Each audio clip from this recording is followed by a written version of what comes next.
A U.S. Navy warship has been harassed by 4 smaller Iranian boats, according to the U.S. Chief of Naval Operations. The Iranian boats ignored warnings as they raced toward the guided missile destroyer USS Nitsa. At 0614 local time, the radar operator aboard the USS Arleigh calls out 40 contacts bearing 270 degrees. Closing fast, all 40 at once. The watch officer steps to the scope. He counts them himself. 42 small surface contacts, each one moving at speeds between 40 and 46 knots, spread across a 3-mile front. They are fanning into a crescent formation, the wide encircling arc that every U.S. Navy tactician has spent 2 decades studying and hoping never to actually see bearing down on a $2.5 billion warship with 280 people aboard. The Persian Gulf at dawn is flat and copper-colored. Visibility is 9 miles. The sea state is 1, barely a ripple. It is exactly the kind of morning the IRGC Speedboat commanders had been waiting for. Rough water slows a 46-knot aluminum hull considerably. Calm water does not. And at 46 knots, a 13-meter boat covers a nautical mile in 78 seconds. General quarters sounds at 0615. This is a speculative scenario. Every weapon in it is real. Every tactic is documented. Every number is drawn from public defense records. This is not what happened. This is what could happen, and what both sides have been preparing for in different ways for 40 years. The USS Harlan County, a fictional Arleigh Burke-class guided missile destroyer, is 505 feet long and displaces 9,100 tons when fully loaded. She costs $2.5 billion. She carries 96 missiles in her vertical launch cells, 2 5-inch deck guns capable of firing 20 rounds per minute out to a range of 20 miles, 2 Phalanx close-in weapon systems. The white-domed are 2 D2-looking guns that fire 4,500 rounds per minute of 20mm tungsten at 3,600 feet per second, and 1 embarked SH-60 Seahawk helicopter. She is, by almost any measure, one of the most capable surface combatants ever built. The 42 boats closing on her from the west each cost somewhere around $25,000. Let that number sit for a moment. 42 boats. $25,000 each. That is just over $1 million total. $1 million against $2.5 billion. The math is not the scary part. The scary part is that the math was the whole point. The IRGC Navy, the Islamic Revolutionary Guard Corps Navy, the guerrilla fleet of Iran's revolutionary military, has been building toward this moment since the 1980s. These are Seraj-class and Tarak-class fast attack craft, 13-meter aluminum hulls running twin diesel engines, each one carrying a bow-mounted DSHK heavy machine gun firing 12.7mm rounds, rocket-propelled grenades, and in some configurations, a 12-barreled 107mm rocket launcher capable of saturating a deck at close range. They ride low in the water. They are painted gray-green to match the Gulf surface at dawn. They have a radar cross-section roughly the size of a large fishing float. They do not need to sink the Harlan County. They need to touch her. They need one of them, just one, to get alongside. The IRGC has between 3,000 and 5,000 of these vessels, according to the most recent estimates. The United States Navy cannot sink all of them. Iran is not asking it to try. Iran is asking it to track, identify, prioritize, and engage 42 of them simultaneously, in under 11 minutes, while following rules of engagement that require warning procedures before defensive fire, while protecting a hull that costs $2.5 billion and cannot be replaced for at least 4 years given current American shipyard backlogs. The asymmetry is not just financial. It is procedural. It is temporal. It is the entire doctrine. In October 2000, it took one boat with 400 pounds of explosives to tear a 40 by 60-foot hole in the side of USS Cole. 17 sailors died. The Cole nearly sank. That boat cost almost nothing. The Cole cost $900 million and nearly became a reef. Iran remembered. 40 miles to the east, the IRGC Regional Command Post at Bandar Abbas is monitoring the operation on encrypted radio nets. The plan is called, in Iranian military documents reviewed by analysts, a dispersed swarm approach. Not all from the same direction. Not in a single wave. From multiple vectors simultaneously, at high speed, using the crescent formation to force the destroyer's combat systems to choose between threats on both flanks at the same time. The doctrine has been practiced. In 2015, Iranian forces used approximately 100 small boats in a training exercise to simulate an attack on a mock-up of the USS Nimitz.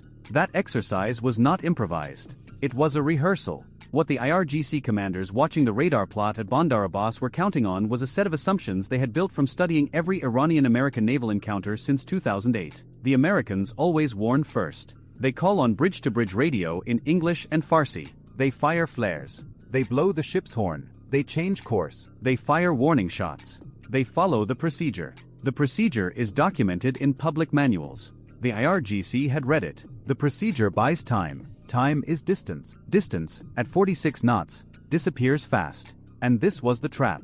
Because what the IRGC watch officers did not know, what they could not have known from the outside, was that the Harlan County's commanding officer, a fictional commander here called Captain Davis, had been running a very specific drill for 7 months.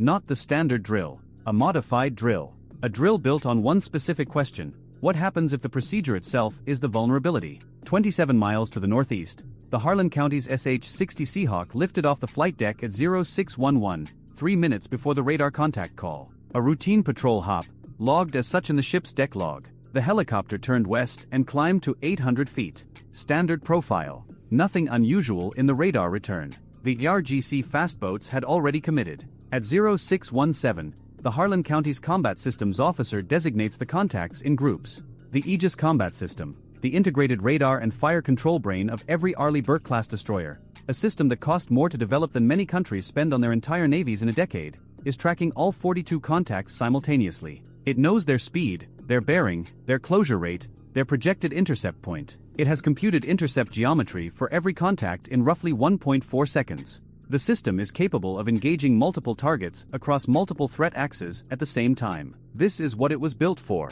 This is the moment its designers were thinking about when they decided to put 96 missile cells and 2 Phalanx mounts on a ship that a previous generation of naval architects would have called unnecessarily expensive. A contact moving at 46 knots covers 1 nautical mile in about 78 seconds. At the moment of the first radar call, the boats were approximately 9 nautical miles out. That gives the Harlan County 11 minutes and 24 seconds before the outer ring of the crescent formation reaches her hull. 11 minutes. Against a plan 40 years in the making. The escalation of force procedure begins immediately, not because Captain Davis needs time to decide, but because the procedure creates a record, and the record matters.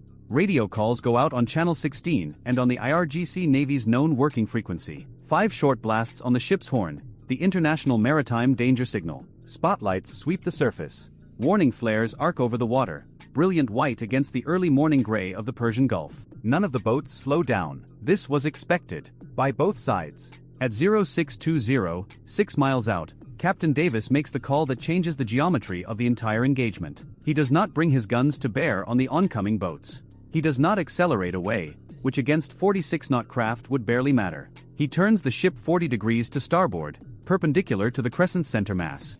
And he calls the Seahawk. The SH-60 Seahawk helicopter is not armed with missiles on this hop. It is carrying a door gunner with an M240 machine gun and, more importantly, a sensor suite that the IRGC fast boats have no way to see in the darkness. The Seahawk has been positioned, for the past 6 minutes, directly above and behind the trailing edge of the western arm of the crescent. The boats are aware of the helicopter. They have it on their own radar. What they do not know is that the Seahawk is not there to engage. It is there to observe. Specifically, to observe which boats in the outer ring are loaded heavy, sitting lower in the water than their sisters, carrying something more than machine guns and crew. 3 of them, sitting heavy. At 0621, the Seahawk crew reports 3 contacts with anomalous waterline displacement on the western arm, positions transmitted in coordinates. The Harlan County's tactical action officer plots them instantly. The 3 heavy boats are not in the lead wave. They are positioned in the second tier of the crescent, following the lighter boats. Which means they are not a harassment element. They are a follow-on element. They are waiting for the harassment wave to reach the hull and absorb the ship's close-in defensive fire before they close the final distance. The harassment boats were the distraction. The 3 heavy ones were the operation. What the IRGC watch officers at Bandar Abbas did not know was that this exact tactic, the 2-wave approach, the decoy and penetrate structure, had been identified in classified threat assessments circulated through the 5th Fleet 18 months earlier. Captain Davis had built his modified drill around it. The drill had one specific objective: identify the second wave elements before the first wave closes to engagement range, then change the problem the IRGC was expecting to solve. At 0622, 5 nautical miles out, the Harlan County's Mk-45 5-inch gun, a fully automated naval cannon that can place a 20-pound high-explosive round on a target the size of a car at 20 miles, opens fire. Not at the lead boats. At the 3 heavy contacts on the western arm. The range is 4.5 nautical miles, approximately 8 kilometers. The Mk-45's muzzle velocity is 808 meters per second. Time of flight at that range is approximately 9 seconds. The first round fires at 0622 and 14 seconds. The splash column rises 30 meters from the closest heavy contact. Correction. Second round. The heavy contact on the western arm turns hard to port and accelerates, breaking formation. The crescent fractures. This is the thing about a swarm doctrine that every wargame eventually finds. A swarm is a system. A system has a logic. The logic of this swarm was sequential. Harassment wave first, penetration wave second. When the penetration wave breaks before the harassment wave closes, the harassment wave has no role. It is just 40 boats driving very fast toward a ship that is now pointing its 5-inch gun at them and is no longer constrained by the geometry they planned for. 30 miles to the east, the Bandar Abbas command post is watching a very different engagement than the one they scripted. At 0623, the lead boats of the western arm begin to turn. Not all of them. 15 of the 42 continue on course. The other 27 lose the formation geometry and begin to disperse, some turning north, some slowing, some simply continuing on parallel courses at the edge of the harassment zone. They have not been ordered to break off. They are following a doctrine that assumed a second wave anchor that no longer exists. The Harlan County's Phalanx systems are tracking the 15 boats that are still closing. Each Phalanx mounts a 6-barrel Vulcan cannon behind that white radome and fires a 20mm tungsten round $46 per round at a rate of 4,500 rounds per minute. A 2-second burst costs the Navy approximately $7,000 and puts approximately 150 rounds into a very small patch of water or hull at 3,600 feet per second. Against a 13-meter aluminum speedboat with no armor, a 2-second burst is not an engagement. It is a conclusion. But Captain Davis has not opened the Phalanx yet. At 0624, the 15 remaining boats are 3 nautical miles out. The Harlan County's gun has shifted to cover the closest lead contact. The Seahawk has moved north to track the 2 remaining heavy boats that turned during the gunfire. They are still present, still in the area, still heavy, still a problem. The radio calls continue. The flares continue. The ship's horn continues. At 2.5 nautical miles, one of the 15 lead boats slows and turns away. Then another. The geometry of the swarm has been broken for 3 minutes. Without the penetration wave, without the formation, without the encirclement, what they are doing is driving fast boats directly at a 5-inch naval gun being operated by a crew that has not slept particularly well and has very clear rules about what happens at 2 nautical miles. At 0626, 10 of the 15 remaining boats turn away. 5 do not. The Phalanx opens on the closest contact at a range of 1.5 nautical miles. 1 burst. The M61 Vulcan inside the white radome spins up in approximately 0.3 seconds and then sends 150 rounds of 20mm tungsten downrange in 2 seconds at 3,600 feet per second. The boat disintegrates. Not metaphorically. A 13-meter aluminum hull struck by that volume of kinetic energy at that velocity does not slow down and stop. The physics are not polite. A second contact takes evasive action, cuts speed, turns north. The gun follows it for 3 seconds and then the contact stops. A third boat fires its 107mm rocket launcher at a range of just under 2 kilometers. The rockets go wide by approximately 400 meters, which is not close enough to matter against a ship but is close enough to matter legally. The Harlan County's gun engages that contact directly. 2 rounds. The boat is no longer a contact. 2 boats turn and run west at maximum speed. 46 knots is fast. It is not faster than a radio call to a helicopter with a targeting system. At 0629, the surface radar is showing 37 contacts, all moving away from the Harlan County. The 2 heavy boats that broke off earlier are 22 nautical miles to the northwest and still running. 5 contacts are stationary or debris. The engagement has lasted 15 minutes and 14 seconds. The Bandar Abbas command post is already drafting a very different message than the one they anticipated sending. The 5-inch gun fired 11 rounds total. At a cost of approximately $3,000 per round from public Navy budget figures, that is $33,000 in munitions. The Phalanx fired 1 engagement burst, approximately $7,000. Total direct engagement cost to the U.S. Navy, $40,000.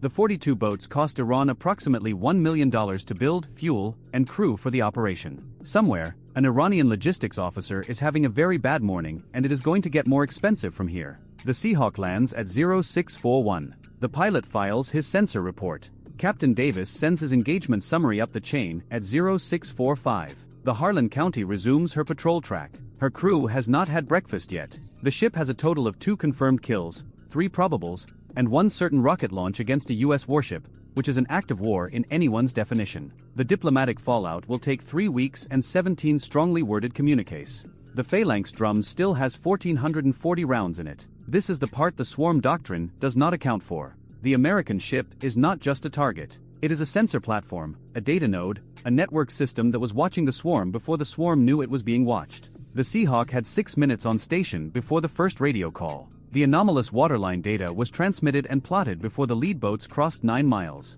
The geometry of the crescent was known. The second wave was identified. The drill Captain Davis had run for 7 months was built for exactly this configuration, because the threat assessment that identified this configuration was built from 40 years of watching Iran practice it. Iran's swarm doctrine is genuinely dangerous. In shallower water, at night, against a ship caught in transit without the right sensor posture, 42 fast boats converging from multiple vectors is not a theoretical problem. It is a kinetic one. The USS Cole was crippled by one boat carrying 400 pounds of explosives. The math at 40 boats is not comfortable, but the math cuts both ways. 40 boats at $25,000 each is $1 million. The Phalanx ammunition that would be required to engage all 40 contacts in a worst-case scenario totals roughly $280,000.